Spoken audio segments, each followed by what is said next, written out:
Monterey Peninsula is known for one thing, designer cars. And the Concours d'Elegance brings people in from all over the world to see some of the most beautiful cars that this planet has to offer. Hello, hello, hello. This is Kevin Cesario with American Dream Television. And today I'm here with Vince Finaldi, owner of Finaldi Inc. and president of Concours. And he's going to show us the inside scene of how this cool car world works. Ready to go, Vince? Ready. Let's do this.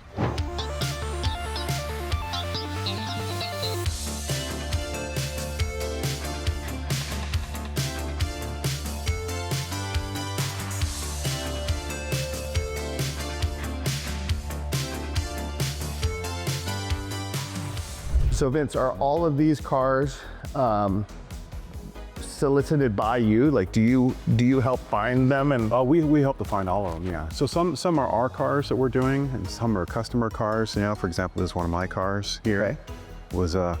This was a automatic trans car. We converted it to manual. This is a V12 front engine Ferrari. It's a beast. Are you going to be putting these up for auction eventually? Sometimes private sale, sometimes auction, sometimes I hang on to them. Here's a 993 we recently picked up. This is a really good car, low mileage, 2-owner, 40,000 mile car. So this is the assembly bay. This is where we take the cars apart, catalog all the parts, and start to refinish them. And then when the car is finished in paint, it comes back here, and that's where we start reassembling the car. Put it all back together. So this one's in the reassembly stage.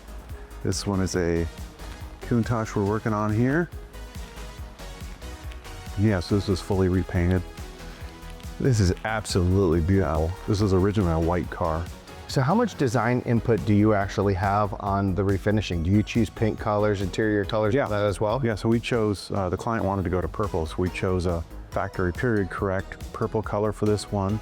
Changed the interior from white to this cognac tobacco color. I mean, it's absolutely gorgeous. This is the paint booth where we paint the cars inside of here. Here's an early Diablo. This is one of the first cars made. This came out of Venezuela. So this was in Venezuela for years and years, but this one only has, I think, 8,000 miles. Less miles than on a normal car with 1 year of use. Jeez. But this one's this is a really good example. These things are starting to really go up in value.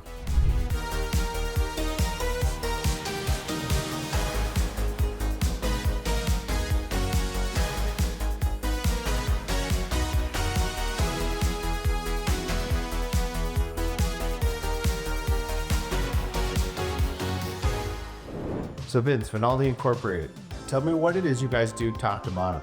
So we do anything from full restoration, concours restorations of cars, collision work, we do service, smaller repairs, paint jobs. We also do collection management. So we assist people with managing their cars, buying cars, selling cars, auction services. But since I agreed to take this position on with the Concours, I agreed to scale back the restoration. So we're no longer doing the full-scale restorations anymore. So we're just doing service and repair work and also collection management. Gotcha. And what's the typical car you're working on? Because it seems like you have all sorts here. We have a genre that we specialize in, European sports cars, generally before the electronics era came in. About 1985 and before, mainly Italian, but all European, Porsche, Ferrari, Lamborghinis. What was your biggest restoration job? Did you ever have one that you thought like, oh man, I can't pull this off and had to start from the ground zero? Well, most restorations we do start from ground zero, so that's all the cars we do. It's always better to start with a car that's in really good condition before the restoration, but sometimes you find a car that's been neglected for quite some years and you don't really know what you're dealing with until you get the paint off. So, there have been times when the car looks okay and we strip off the paint and we realize that underneath it, the car is in much worse condition than we thought. But that's part of the restoration game. It's very common, and so we always look for true collectors, true enthusiasts, people who just love the car and want to restore the car and want to get it into great condition. How long does the average restoration job take on a car when you're doing a restoration? Average restoration takes about 2 years. That could be a lot more if we uncover damage that we didn't suspect was there.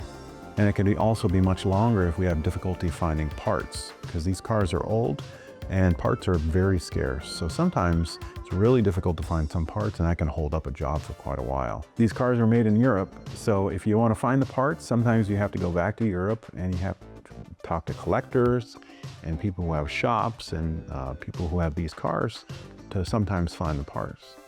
Vince, I gotta tell you, man, this is so freaking All right. and this shop is absolutely incredible. I really appreciate you having us. This has been Kevin Cesario and Vince Finaldi with American Dream Television. We'll see you next time.